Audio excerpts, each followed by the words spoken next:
Hello, beautiful soul! Welcome back to my channel. This is May Chang. I'm from Japan, Kabayan, Leo. This reading is for you, September 1 to September 7, 2024. Tingnan natin sa Leo. Maraming salamat muna sa aking mga subscriber, new subscriber, cross-watcher, at sa mga bago-watcher. Welcome na welcome kayo sa bahay na Ate Aimee. Salamat din sa mga nagpa-personal reading. Kung gusto ng personal reading, all the details po isa sa baba po ng video ko. Tandaan nyo, general reading tayo ha, Leo ha, kuhanin mo lang ang sa'yo at itapon ng hindi sa'yo. Maaring vice versa, maaring energy mo, energy ng person mo, energy ng malapit sa puso mo, maaring nangyayari or mangyayari pa lang. Use your own intuition, lawakan natin ang ating isita. Pag hindi ito nagpit sa'yo, huwag mong ipilit. Leo, ano ang energy mo this week? Energy ni Leo this week, please show me.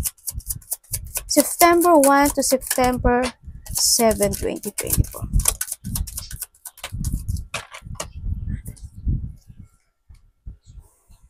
Okay, ang energy mo ay, ano ba yan?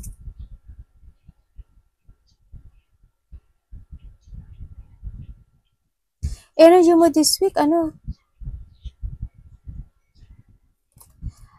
This week is, may mga situation ako na nakikita na hindi ka gaanong makakapag-desisyon. May mga situation ako na maaaring may pag-aalala, may stress, maaaring may malalaman kang katotohanan. Energy mo is more on worrying, confusion. May mga delay akong nakikita. Baka may i-delay ka this week. O kaya may mga information na ma-overwhelm ka. No? Yan nakita ko dito. And then, yung nakita ko rin dito na maaring may tutulungan ka or may tutulong sa'yo. Yun na nakita ko. Tapos baka in that, yung situation na yun, hindi ka makapag-decide. Kung ano man tong na indecision, na medyo may delay something o nakita. Ano ang parating sa'yo? Anong parating kay Leo? This week, September 1.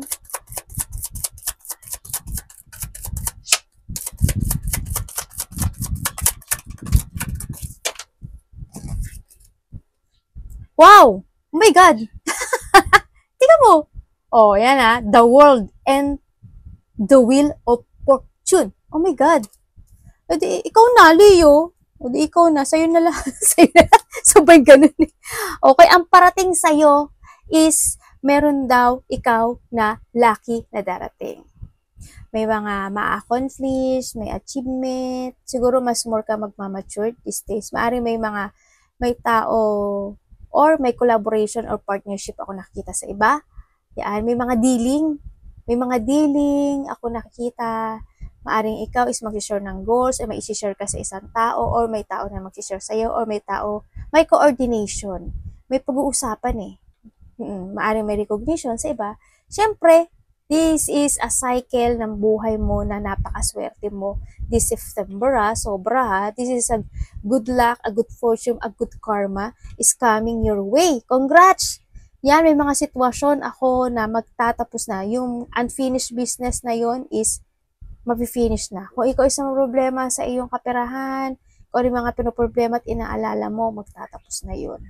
Yan, nakita ko. Baka may mga lakad o may mga... Kasi nakita ko sa'yo, you are in a new direction, Leo. Yes, you're in a new direction. Marami ka ng knowledge. More on knowledge, more on maturity ang nakikita ko sa'yo dito. Talagang si universe. The universe, talagang sobra sila. Isa lang naman ang universe, nakatingin sa'yo. Yes. Yung mga minamanifest mo, yung manifesting something, tsaka yung mga desire mo, yan, unti-unti mo nang marireceive. Magkakaroon ng harmony and peace, may mga accomplishment, may mga magsasucess, ganyan. Sa'yo. Baka nga mayroon kayong travel or activity, no, na gagawin. No? You're in a good, ang ganda ng direction mo. The wheel of fortune and the whole, oh my God, ang ganda lang ha. Ano dapat iwasan ni, Leo? This September 1 to 7, 2024. Ano ba dapat iwasan ni Leo? Please show me. Leo, baka may dapat kang iwasan. Ganda oh.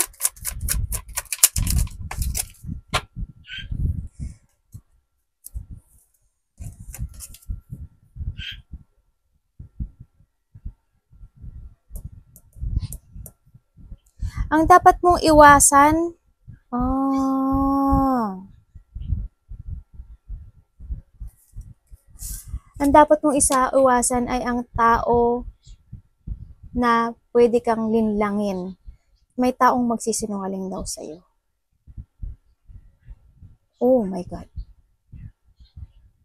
Kaya pala ito ang energy mo, kaya ka pala magdadalawang isip.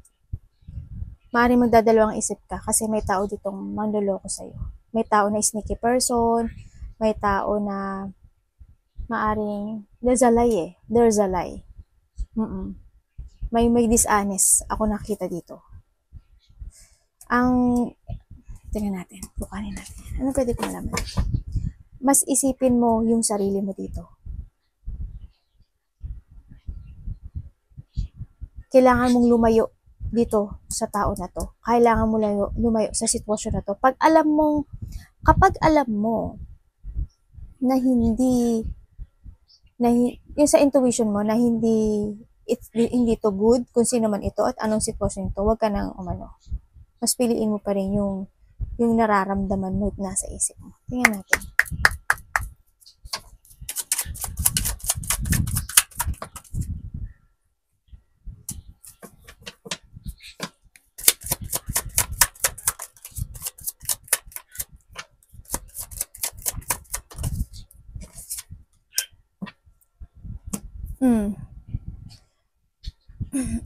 Sundin mo daw yung nararamdaman mo. Yun ang sinasabi to. You need to be strong, and then kailangan mong manindigan, kailangan mo kasi you have a wisdom to clarity itong situation na to. Kumbaga, magbigay ka ng pagpapasya. Ikaw ang magpapasya dito sa sitwasyon na to kung kailangan mo maniwala o hindi. Malalaman mo naman kung totoo o hindi. Oo, magkakaroon ka ng situation na magkukurious ka Magkukurious ka dito, pero ito dapat mong iwasan. Kailangan maging emperor ka. This is the time to decide. Pero ang mas magiging dito, ikaw ang sundin mo yung sarili mo. Magkukurious ka. Sundin mo yung nararamdaman mo. Yung ikaw. Kasi why? Pag hindi mo sinunod yung iyon, magsisisihan mo. Magsisisi ka. Masasaktan ka. Oh my God. Aray ko, anak. Talaga po.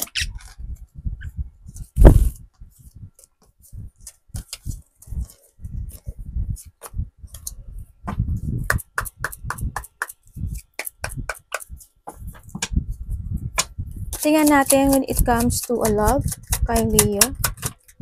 Amusta po ang love is, alam niyo naman ang love is para sa lahat. Hindi lang sa mag-boyfriend, mag-girlfriend ha.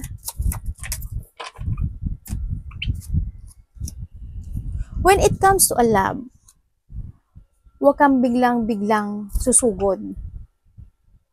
Huwag kang biglang makipagdealing. You need to learn. You need to grow. Pag-isipan mo munang maigi. Kailangan mo planuhin maigi. Ha? Baka biglang may something na may makilala ka, biglang may bumalik o may makausap ka, bigla kang mahulog na naman, no? Ang nakita ko dito, yun ang mo. Huwag pa bigla. When it comes to a love, you need to be planned very carefully. Yan, magdadaan ka sa situation na magkakadoubt ka. May situation na mag-iisip ka nito. Magkakaroon ka ng option sa iba sa inyo. Maaring you need to discover muna or you need to prepare muna o kailangan mo talaga munang alamin. No? Ang nakita ko dito, yun nga sa lab, very careful. You need to be very careful at wag sunggab ng sunggab. Ano ba to anak? Parang basa yung balikat ni mami. Dali lang at yung aking balikat puro basa na. Binihian ako ng anak ko. Ingat ka, Leo. Ano pong advice nyo kay Leo? What is advice? Leo's advice? Sweet. Kinabahan ako dun.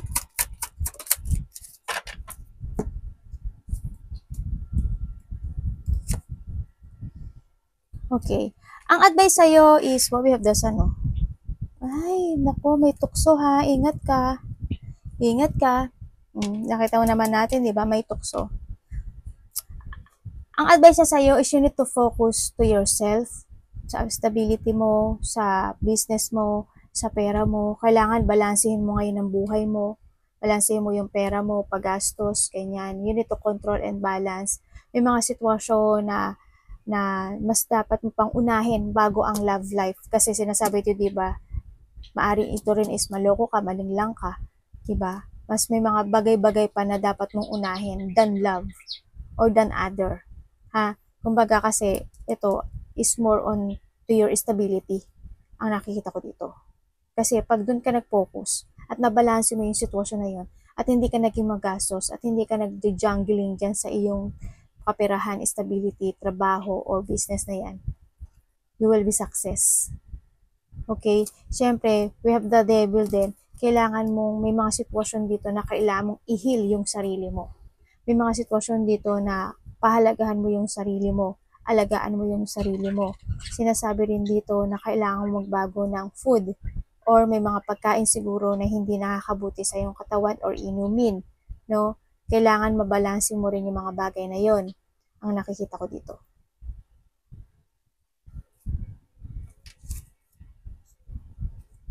Kailangan mo daw magkaroon ng mga, magkakaroon ka ng, pag hindi mo nabalanse yung mga bagay na yun, financial problem ang kalalabasan.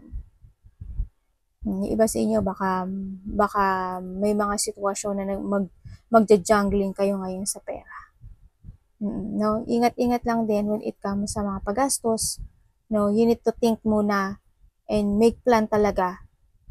Sa love man yan, sa anong sitwasyon mo man yan, kailangan lahat nakaplano para wala tayong pagsisihan at the end, no? Arigato namaste, God bless.